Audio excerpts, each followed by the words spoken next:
રાજધાની દિલ્હીની બે જાણીતી શાળાઓને બોમ્બથી ઉડાવી દેવાની ધમકી આપવામાં આવી છે. દિલ્હીની બે જાણીતી શાળાઓને બોમ્બની ધમકી મળતા ખળભળાટ મચી જવા પામ્યો હતો. ત્યારે શાળાઓને ઈમેલ દ્વારા બોમ્બની આ ધમકીઓ મળી રહી છે. એક શાળા આરકે પુરમમાં અને બીજી પશ્ચિમ વિહારમાં આવેલી છે. ધમકી મળ્યા પછી શાળા પ્રશાસને સાવચેતીના પગલા તરીકે બાળકોને તાત્કાલિક તેમના ઘરે પાછા મોકલી દીધા અને આ બાબતની જાણ ફાયર બ્રિગેડ અને પોલીસને કરવામાં આવી છે. નોંધનીય છે કે શાળાઓને બોમ્બથી ઉડાવી દેવાનો ઈમેલ મળવાનો આ પહેલો મામલો નથી, પરંતુ આ પહેલા પણ દિલ્હીની શાળાઓ, કોલેજો અને હોસ્પિટલોને બોમ્બની ધમકીવાળા ઈમેલ મળી ચૂક્યા છે. ત્યારે તપાસ દરમિયાન આવી તમામ ધમકીઓ નકલી હોવાનું પણ જાણવા મળ્યું હતું. Bureau report CN24 news.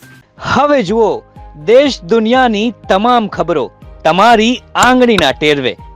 ઉઠાવો મોબાઈલ અને Google Play Store પરથી ડાઉનલોડ કરો અમારી CN24 ન્યૂઝ મોબાઈલ એપ.